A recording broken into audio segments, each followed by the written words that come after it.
आप देख रहे हैं भारत न्यूज लाइव। जनपद अयोध्या के मिल्कीपुर व गोसाईगंज विधानसभा पर संतोष यादव उर्फ पीताम्बर सेन की नज़र।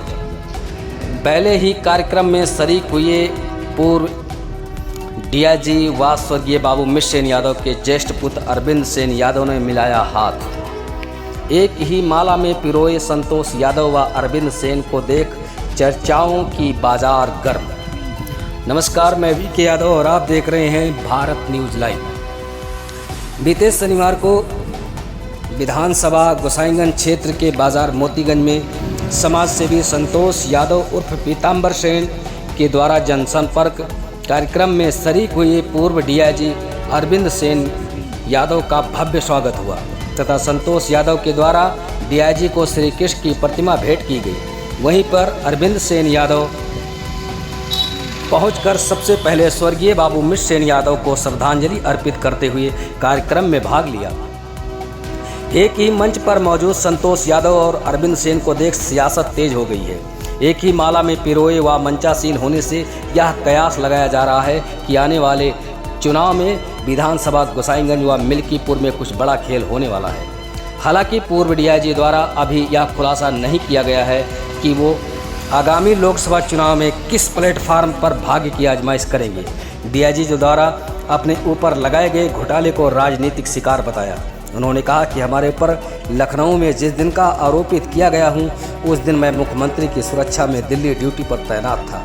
मेरी छवि को खराब करने के लिए मेरे साथ राजनीतिक षड्यंत्र किया गया। फिलहाल लोगों के बीच संबंध स्थापित करते हुए क्या कुछ कहा, देखिए इस रिपोर्ट में। चुनावी समीकरण के तहत, चुनावी हालात के तहत आपके बीच में मेरा केवल इतना मकसद था, और जहाँ से भी मुझको कॉल आ रही है, बुलाया जा रहा है, वहाँ मैं केवल एक इस नज़रिए से जा रहा हूँ, इस उद्देश्य से जा रहा हूँ, इस मकसद से जा रहा हूँ कि उसके पीछे जो मेरे प्रति एक श्रद्धा है, विश्वास है, और जो मेरी एक छवि है, उसमें एक इजाफा करना चाहता हूँ। लोगों के दिल दिमाग में, आम आवाम के दिल दिमाग में, गरीबों के दिमाग में, शोषितों पीड़ितों के दिमाग में एक भाव है कि यह अधिकारी रहा। 32 साल मैंने प्रशासनिक सेवा की।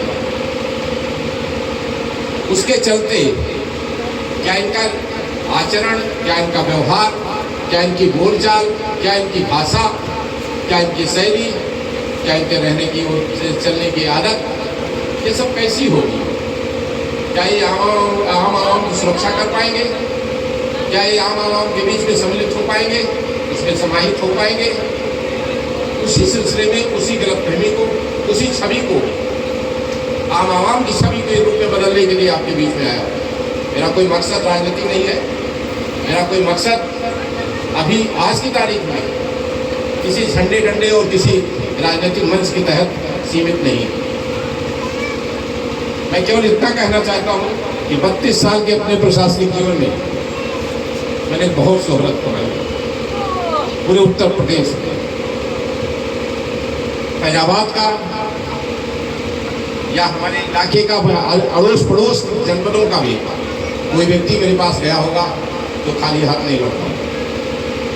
मैंने धर्म, जात, क्षेत्र का भेदभाव किए बिना उसका काम किया है।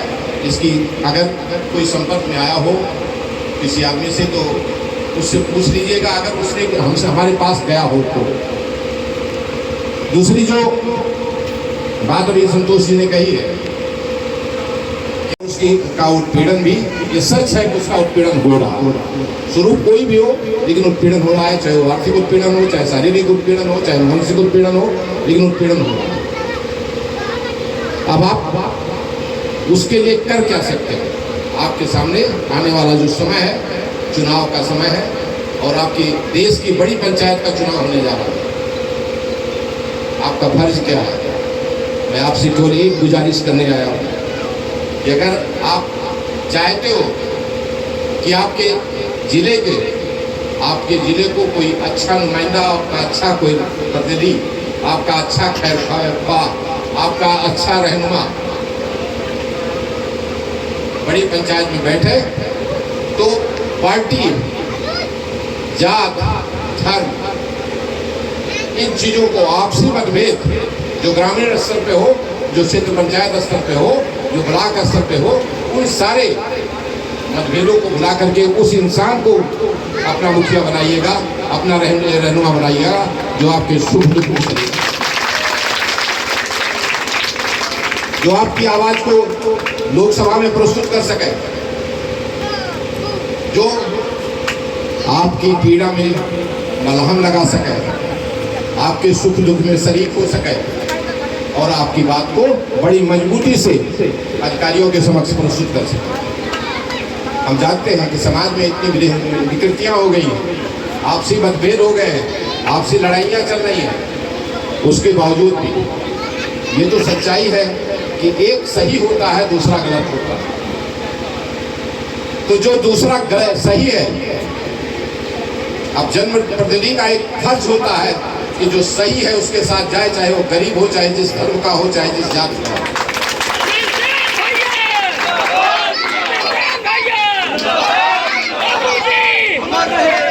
जो पीड़ित है उसकी मदद मिले, उसकी चोट पर मलहम लगाया जाए, ये जनप्रतिनिधि का कर्तव्य है। लेकिन आज की तारीख में ये कर्तव्य जाति और मजहब, पार्टी के अंदर सीमित होकर के रह गए हैं। दूसरे का मकसद तो यहाँ तक हो गया, हालात तो ये हो गए हैं कि अगर आप दूसरी पार्टी के हैं तो आपका उत्पीड़न किया जाएगा, और सत्तासीन पार्टी के हैं तो उसकी आपकी सुरक्षा की जाएगी। ये जो जहनीत बन गई है, इससे आपका उत्पीड़न बढ़ गया है। नेताओं के करीब कौन होता है? रंजू कतारू लोग थोड़े होते हैं, उनके करीब जो बड़ा आदमी होता है वो होता है, वो जैसा चाहता है वैसा उत्पीड़न होता है गाँव में। लेकिन जब आप अपना रहनुमा अपने बीच से चुन करके भेजोगे, गरीबों की रहनुमाई करने वाला, गरीबों के दर्द को समझने वाला, तो निश्चित रूप से आपको कहीं ना कहीं राहत मिलेगी, आपको संतोष मिलेगा।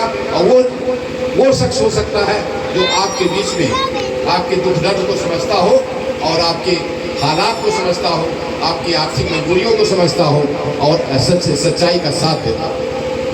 मेरी बस इतनी सी बात है, आप किसी पार्टी के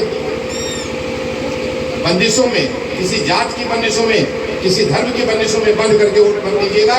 जो बढ़िया कैंडिडेट होगा, चाहे जिस पार्टी से आवे, आप उसको अपना रहनुमा बनाने की कोशिश करिएगा। तो देखिएगा, आज नहीं तो कल, कल नहीं तो परसों, एक दो इलेक्शन के बाद ये जो जाति और धर्म और खाने और पीने के नाम पे वोट पड़ता है, ये पद्धति बदल जाएगी। आपके वोट देने का पैटर्न केवल 3 है। पहले पार्टी देखते हो, बिरादरी देखते हो, उसके बाद पैसा देखते हो। प्रधानी के इलेक्शन में किस तरह से हालात होते हैं ये आप जानते हो। जब आपके हाथ से ढीला छूट जाएगा ना 5 साल के लिए, फिर आप बनिया हो जाओगे। इसलिए जब सोच विचार करके हमेशा अपना प्रतिनिधि चुनिए, जो आपके गांव का विकास कर सके प्रधान के रूप में, जो आपके क्षेत्र का विकास कर सके क्षेत्र पंचायत के रूप में, जो आपके विधानसभा का प्रतिनिधित्व कर सके और विकास कर सके वो एमएलए के रूप में, और जो आपके जिले का विकास कर सके और जो आपके सुख दुख में शरीक हो सके, ऐसा जनप्रतिनिधि लोकसभा में आप भेजिएगा। बस इतना सा कहना है। और जिस तरह का यहाँ आने के पहले मैंने एक दूसरा कार्य वो था, उन लोगों ने मुझे बुलाया, मैंने उनसे कहा कि मेरा मकसद कोई राजनीतिक नहीं है, मैं लोगों के बीच में जा करके अपने को प्रस्तुत करना चाहता हूँ।